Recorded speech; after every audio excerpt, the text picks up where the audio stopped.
رب العالمین والصلاة والسلام علی سید الانبیاء والمرسلین وعلی آلہ واصحابہ اجمعین۔ میں مولوی صدیق اکبر یوٹیوب چینل اسرا ٹی وی سے۔ زخمی مجاہدین کا دارالشفا۔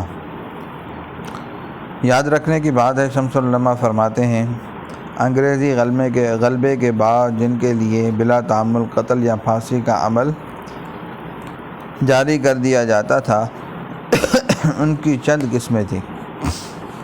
نمبر 1، زخمی جہادی جو مسجدوں میں پڑے ہوئے ملتے تھے۔ پہلے یہ زخمی ہوئے تھے، اب دار و رسم کی سنت ادا کرتے تھے۔ باقی قسمیں بھی اسی وقت ملاحظہ فرما لیجیے۔ بادشاہی خاصہ برادر میگزین کے ملازم جن کا سردار کریم بخش تھا، جو میگزین پر انقلابی فوج کو قبضہ دلانے کے لیے کوشش کر رہے تھے، پھر میگزین اڑنے کے وقت کسی صورت سے بچ گئے تھے۔ نمبر 4، اجمیری دروازے کے موچی، کیونکہ کچھ موچیوں نے مٹکاف کا تعاقب کیا تھا جب وہ 11 مئی کو فرار ہو رہا تھا۔ تلنگے جو کہیں سے چھپے ہوئے مل جاتے تھے۔ مختصر یہ کہ مجاہدین بااخلاص جن کو خود ان کے بھائی وہابی کہہ کر مطعون کرتے تھے، جنہوں نے نہ کسی سرکاری خزانے پر قبضہ کیا تھا، نہ بہادر شاہ کے فوجی فنڈ نے ان کی امداد منظور کی تھی، نہ ان کے پاس ڈیرے خیمے تھے، نہ کسی دیوان خانے پر ان کا قبضہ تھا، صرف اللہ کے نام پر گھروں سے نکلے تھے، اسی کے لیے بال بچوں کو چھوڑا تھا، اسی کے نام پر ان کی زندگی تھی، اور جب زندگی سے مایوس ہوئے تو اسی کے گھر کو اپنی پناہ گاہ بنایا۔ یہی مسجدیں ان کی دارالشفا تھی۔ کیا دنیا کے اسکاؤٹس، رضاکار اور والنٹیئر اس ایثار و قربانی، شوق فدائیت اور ولولہ جہاد کی مثال پیش کر سکتے ہیں؟ رحمہم و رضی عنہم۔ اب چند سطروں میں ان عمارتوں کی سرگزشت ملاحظہ فرمائیے جہاں یہ پناہ پکڑا کرتے تھے۔ دہلی کا تباہ شدہ علاقہ۔ کراچی میں دولت ظہیر دہلوی، کابلی دروازے سے لے کر قلعے تک، اور دریبہ سے لے کر قلعے تک، اور جامع مسجد سے لے کر دلی دروازے تک، بلاقی بیگم کا کوچہ، خانم بازار، خاص بازار، خان دوران خاں کی حویلی سے دریائے گنج تک ہزارہ مکانات منہدم اور مسمار کر کے دلی کا چبوترا بنا دیا گیا اور چٹیل میدان کر دیا گیا۔ شمس العلماء ذکا اللہ خان، بلاقی بیگم کا کوچہ، خانم بازار، خان دوران خان کی حویلی، گلیوں کا بازار، یہاں دریائے گنج کی گھاٹی، انگوری باغ، ویگوا باڑی وغیرہ میں بعض کے حصے منہدم کر دیے گئے۔ قلعے کے نیچے میدان کرنے میں ایک بڑی عالی شان مسجد اکبر آبادی بالکل منہدم ہوئی، اور بہت سی چھوٹی چھوٹی مساجد مسمار ہوئیں۔ مسمار کرنے اور منہدم کرنے اور مسجدوں اور مندروں کو تباہ و برباد کرنے کا قصہ جتنا طویل ہے اتنا ہی دردناک بھی۔ مگر اب اس ماتم سے کیا فائدہ؟ ہم نے یہ ذکر یہاں اس لیے چھیڑا کہ اس تباہی کی وجہ دریافت کریں۔ بے شک ایک وجہ تو کھلی ہوئی تھی کہ انقلابی فوجوں کی بود و باش زیادہ تر اسی علاقے میں رہی جو طول میں کشمیری گیٹ سے دہلی دروازے تک تقریباً 2 میل اور شرقاً غرباً عرض میں تقریباً 1 میل ہے۔ اس علاقے میں وہ بھی رہا کرتے تھے جن کا تعلق بادشاہ سے رہتا تھا، اور یہی علاقہ ہے جہاں چپے چپے پر انگریزوں کا مقابلہ کیا گیا۔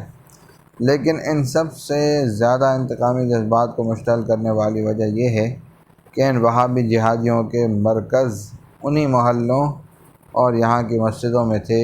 شمس العلماء کا بیان ہے کہ مولوی رحمۃ اللہ کرانہ سے اس ٹوا میں آئے کہ دہلی میں جہاد کی کیا صورت ہے۔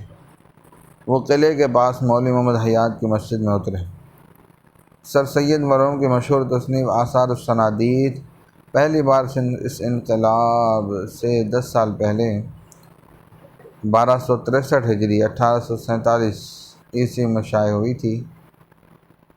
صنفہ سید احمد خان مصنف۔ اس کی تاریخ ہے۔ سید احمد خان صاحب اسی مسجد کے متعلق تحریر فرماتے ہیں، یہ مسجد ایسی آباد ہو گئی ہے کہ اب اس کو باعتبار کثرت عبادات اور وفور اطاعت خیر المساجد اور افضل المساجد کہنا چاہیے۔ زینت المساجد عرف گھٹا مسجد شہید تو نہیں کی گئی، البتہ بیکری اور کچن وغیرہ کے استعمال میں اس کو عرصے تک لایا جاتا رہا۔ یہ مسجد دریائے گنج میں ہے۔ اس کی مشرقی جانب میں چند گز کے فاصلے پر شہر پناہ کی دیوار اور ایک پھاٹک تھا جس سے دریائے جمنا کے گھاٹ پر جایا کرتے تھے۔ اسی مناسبت سے اس کو گھٹا مسجد بھی کہتے ہیں۔ اپنے طویل طول و عرض اور خوبصورتی میں یہ مسجد بے نظیر ہے۔ جامع جہاں نما جامع مسجد دہلی کے بعد اسی کا نمبر ہے۔ شاہ درہ سے دہلی جاتے ہوئے صرف 2 مسجدوں کے مینار نظر آتے ہیں، ایک جامع مسجد کے اور دوسرے اسی زینت المساجد کے۔ سر سید احمد صاحب مرحوم فرماتے ہیں، اس مسجد کو شہزادی زیب النساء بیگم دختر اورنگزیب عالمگیر نے بنوایا تھا۔ اس کا مدفن بھی اسی مسجد کے صحن میں شمال کی طرف ہے۔ اس کی قبر کے پاس ایک چھوٹا برج تبرکات رکھنے کا ہے، اس کے نیچے 2 محجر ہیں، ایک سنگ باسی کا اور دوسرا سنگ مرمر کا، جس کا فرش بھی سنگ مرمر کا ہے۔ سر سید نے جس محجر کا پتہ دیا ہے اب اس کا وجود باقی نہیں ہے، صرف 2 پختہ قبریں ہیں، ان پر نہ کتبہ ہے نہ گنبد۔ مسجد کا قصور۔ ایک قصور تو یہ کہ دریائے گنج میں ہے، شاہی محلات سے متصل، اور اسی علاقے میں سب سے پہلے انقلابی فوج نے انگریزوں کا خاتمہ کیا تھا۔ نمبر 2، ممکن ہے کہ اس عام شہرت نے بھی جرم و قصور کی حیثیت اختیار کر لی ہو کہ حضرت مولانا اسماعیل صاحب شہید رحمہ اللہ جب تیراکی کی مشق کیا کرتے تھے تو آپ کا فرودگاہ اور آرام گاہ یہی مسجد ہوا کرتی تھی۔ اکبری مسجد۔ جو مسجدیں منہدم کی گئی ہیں ان میں اکبری مسجد یہ خصوصیت رکھتی ہے کہ اس کو شہید کر کے اس کی جگہ ایڈورڈ کا مجسمہ نصب کیا گیا۔ مجسمہ نصب کرنے سے پہلے جو پارک بنایا گیا اس کو یہ اعزاز حاصل ہے کہ اس کی بنیاد جارج پنجم نے رکھی تھی۔ ایڈورڈ پارک جامع مسجد دہلی کی مشرقی جانب تقریباً 2 فرلانگ کے فاصلے پر آج بھی موجود ہے۔ جس وقت پارک میں زمینیں ہموار کی جانے لگی تو مسجد کا چبوترا اور بنیادیں جوں کی توں مثل گنج نہاں زمین میں مدفون تھیں، ویسے ہی ڈھک دی گئی۔ فیض بازار، جس کا تذکرہ تباہ شدہ بازاروں کے سلسلے میں گزرا، یہ مسجد اسی بازار میں تھی۔ شاہ جہاں بادشاہ کی بیگم اعزاز النساء عرف اکبر آبادی محل نے 1.5 لاکھ روپیہ خرچ کر کے یہ عظیم الشان مسجد بنوائی تھی۔ مسجد کا مسقف حصہ 63 گز لمبا اور 17 گز چوڑا تھا۔ مسجد کے 3 گنبد اور 60 در تھے۔ دائیں بائیں خوبصورت اور بہت بلند مینار تھے۔ سامنے 63 گز لمبا اور اتنا ہی چوڑا صحن تھا جو زمین سے 3 گز اونچا تھا۔ اس کے گرد 3 گز اونچا کٹہرا بنا ہوا تھا۔ صحن کے سامنے 12 بائی 12 گز حوض تھا جس میں نہر سے پانی آتا تھا۔ دراں حوض بسد آب و تاب درخشندہ چوں چشمہ آفتاب۔ پوری عمارت سنگ سرخ کی تھی۔ سامنے کی طرف سنگ مرمر کی بیلیں بنی ہوئی تھیں۔ مسجد کے شمال، جنوب اور مغرب میں تھوڑی سی جگہ چھوڑ کر خوب کھلے اور صاف حجروں کی قطاریں تھیں۔ حجروں کے سامنے برآمدے تھے۔ گویا مسجد خاص طور سے اسی مقصد کے لیے بنائی گئی تھی کہ طلباء حجروں میں رہیں اور مسجدوں میں درس دیا جائے۔ یہ مسجد کی ظاہر عمارت کی باتیں تھیں، اب باطنی اوصاف ملاحظہ فرمائیے۔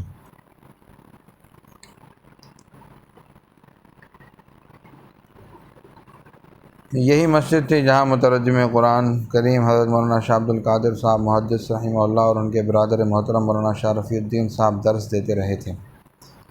جماعت مجاہدین کے سالار قافلہ اور جہادی وہابیوں کے پیر و مرشد امیر المومنین حضرت سید احمد شہید رحمہ اللہ جب عہد شباب میں حضرت شاہ عبد العزیز صاحب محدث دہلوی کی خدمت میں کسب فیض کے لیے حاضر ہوئے اور حضرت شاہ عبد العزیز قدس اللہ وسلم العزیز نے آپ کی تربیت حضرت شاہ عبد القادر کے سپرد کی، تب آپ کا قیام اسی مسجد میں رہا تھا۔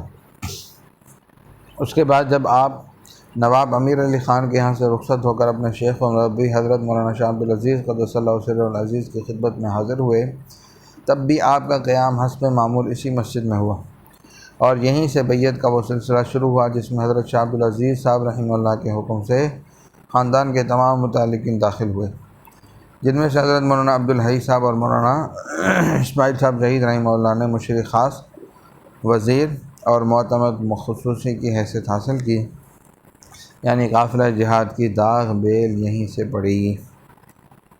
چند صفحات پہلے حضرت مولانا سید نصیر الدین صاحب کا ذکر خیر گزر چکا ہے۔